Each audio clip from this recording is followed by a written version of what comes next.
একদিন হবে আখির ফানা রে ওরে খোদার পাক কোরআনে আসে রে বলাই কি দিন হবে আখির ফানা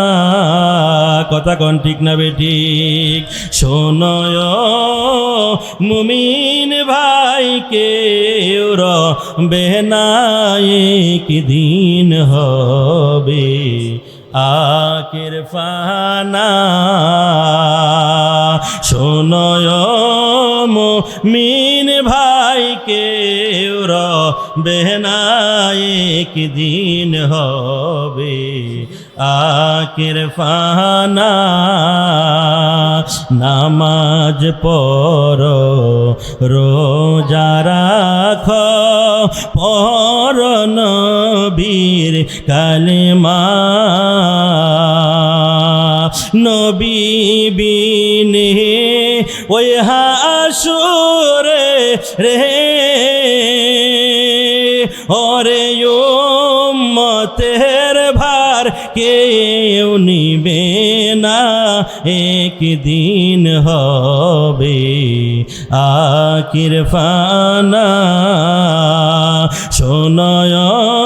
মুমিন ভাই কেউ রবে না একদিন হবে আখির ফানা চিৎকার মেরে কোন ঠিক না বেঠিক একদিন এই দুনিয়ার জমিন ধ্বংস হয়ে যাবে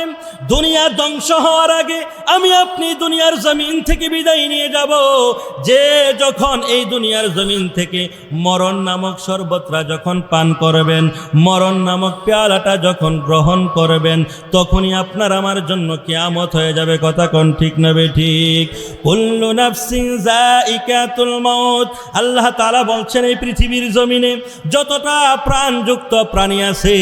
ততটা প্রাণী এই দুনিয়ার জমিন থেকে মরণের স্বাদ গ্রহণ করতে হবে কোন সুবহানাল্লাহ আমার বাবাজিরা ভাইরা বন্ধুরা এই দুনিয়ার জমিন থেকে আমরা একদিন বিদায় নিয়ে যাব আলোচনা করার মতন আলোচনা করার জন্য সুন্দর অনেক কিছু গুছালো ছিল কিন্তু আসলে এক টানা আলোচনা করা সম্ভব হয় না একটু ঘেপ দিলে ওইটা আবার কানে আসে এই যে ডিস্টার্বের কারণে আসলে আপনারা যারা বসে আছেন আপনারাও বুঝতেছেন আমাদের এই কথার ফাঁকে কিন্তু ওইটাও আবার আপনাদের কানে আসতেছে আসে না আসতেছে এখন একটা কথা বুঝাইতে গেলে কোরআনের আয়াত থেকে যদি আপনাকে তর্জমা করে বুঝাইতে হয় তখন কিন্তু স্বাভাবিক ভাষায় কথা বলতে হবে কথা এখন ঠিক কিনা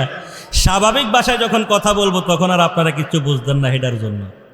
তো আল্লাহ তাআলা যেন আমাদের প্রত্যেকের অন্তরে আমাদের প্রত্যেকের হৃদয়ে যেন রসুলের ভালোবাসা দান করে কোন আমিন আওয়াজ করে কোন আমিন এ দুনিয়ার জমিন ধ্বংস হয়ে যাবে আমরা পরপারে চলে যাব পরপার থেকে উঠবো কোথায় কোথায় উঠবো হাশরের ময়দানে যেদিন আমার আল্লাহ তাআলা কাহার দব কায়দাটা কিন্তু আমরা লোকে বেশি একটা ভালো হইতো না কি হইতো না ভালো হইতো না কবরে যখন আপনি যাইবেন আপনি যখন আপনার মেয়ের বাড়িতে বেড়াইতে যান কিছু লইয়া যাননি কেউ নেননি শ্বশুর বাড়িতে গেলে কিছু নেননি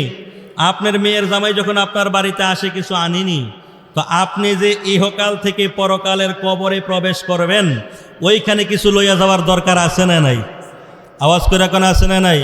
কইতেন পারেন হুজুর 3টা টুকরা কাপড় দেন কিছু নেই আর না নেই 3টা কাপড় দেন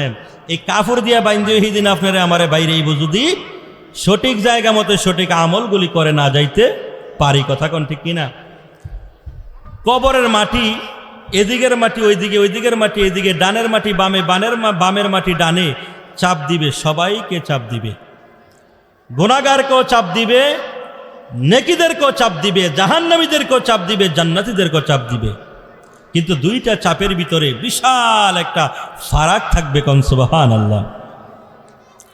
ওই কবরের চাপ থেকে যদি আপনি বাইসা থাইকা জান্নাতি চাপ গ্রহণ করতে চান আরামদায়ক চাপ যদি আপনি গ্রহণ করতে চান তাহলে কবরের ফুজিয়ে দুনিয়ার জমিন থেকে লইয়া যাওয়ার দরকার আছে না নাই